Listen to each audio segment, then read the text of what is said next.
தமிழ்னா முருகன் தான். ஆமா, அதே மாரி இன்னொரு விஷயம் நான் என்ன இப்ப பார்க்குறேன்னா, முன்னர் காலத்துல நாம எல்லாருமே திருப்பதிய நோக்கி போயிட்டு இருந்த கூட்டம்லாம், ஆமா. திருச்செந்தூர நோக்கி வர ஆரம்பிச்சாங்க. கண்டிப்பா. அப்படி இருக்கும்போது, எப்படி அந்த ஈர்ப்பு இங்க கொண்டு வருது? இந்த நூற்றாண்டுல மட்டும் கேட்கிறேன். இல்ல, இல்ல. அது நம்ம வந்து ம முக்குள் வந்து நம்ம 5 நிலையத்தில வழிபாடு பார்த்தீங்கன்னா, குறிஞ்சி, முல்லை, மிருதம், பாலை பார்த்தீங்கன்னா, அந்தந்த கடவுளா வந்து போற்றப்பட்டிருக்காரு முருகப்பெருமான். ஆதித்தமிழ் வழிபாடே பார்த்தீங்கன்னா, முருகப்பெருமான் வழிபாடா இருந்தது.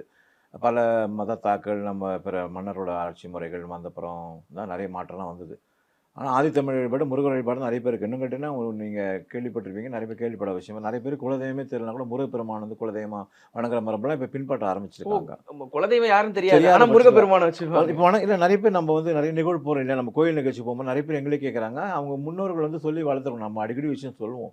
எப்பவுமே பார்த்தீங்கன்னா, ஒரு தலைமுறை சொன்னா நம்ம பாரம்பரியத்த சொல்லி வளர்க்கணும். அவங்கள்ட்ட ஒரு குலதெய்வமாகட்டும், ஒரு முன்னோர்கள பேராகட்டும், நம்ம வழிபாட்டுல பார்த்தா 3 தலைமுறை பேர் கண்டிப்பா தரணும். நம்ம எந்த வழிபாடு பண்ணாலும் சங்கல்ப சொல்ல திண்ணம் 3 தடவ வழிபாடு பண்ணுவோம். அப்ப பார்த்தீங்கன்னா, 3 தலைமுறை பேர் எப்பவுமே தெரியணும். ம். நெறைய பேருக்கு பார்த்தீங்கன்னா, ஒரு தலைமுறை அப்புறம் தெரிய மாட்டாது. அதேபோல பார்த்தீங்கன்னா, குலதெய்வத்த பத்தி கேட்கும்போது நெறைய பேர் பாரம்பரியமா சொல்லி வளர்த்துருக்காங்க. 25% மக்கள் வளர்த்துருக்காங்க. சில பேர் பார்த்தீங்கன்னா, எங்க முன்னோர் சொல்லல, அங்க சொல்லியிருக்காங்க, இங்க சொல்லியிருக்காங்க. அது உறுதியா தெரியலன்னு சொல்லும்போது, நாங்களே எங்களுடைய இறைவன் அவரா அந்த அவனர்களா அவத்தால் வணங்கி சொன்ன மாரி, அவங்கலாம் உணர்த்தப்பட்டு முருகப்பெருமான் அருள் பெற்றதுனால சொல்றாங்க, நாங்க முருகப்பெருமானே குலதெய்வமா வணங்க ஆரம்பிச்சோம்னு சொல்றாங்க. அதனால ஈர்ப்புன்றது பார்த்தீங்கன்னா, எப்பவுமே முருகருக்கு தமிழ்னாலே தனி ஈர்ப்பு உண்டு. அதாவது உயிர்ப்புள்ள மொழி. நம்ம மொழியிலே பார்த்தீங்கன்னா, ஒரு மொழிக்குன்னு சாங் வந்து தமிழுக்காக மட்டும் தான்.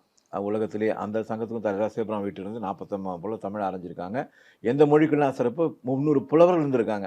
பெண் புலவர்கள் இருந்திருக்காங்க முக்கியமா. ம். அதுல வந்து முதல் சங்கம், இடைச்சங்கம், கடைச்சங்கம்லாம் அளந்திருக்கு.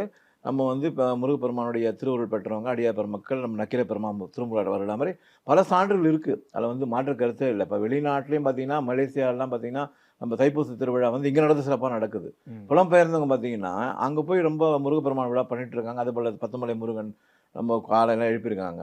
அந்த வகையில பார்த்தீங்கன்னா, முருகப்பெருமான் வழிபாடு ஏற்கனவே இருந்தது தான். இப்ப இருக்க காலகட்டத்தில பார்த்தீங்கன்னா, மக்கள் பல ஊடகத்திலே மற்ற திரைப்பட தாக்கல்லாம் மீறி இதையும் மீறி வராங்கன்னு சொன்னா, முருகப்பெருமான் அருள் தான் அது.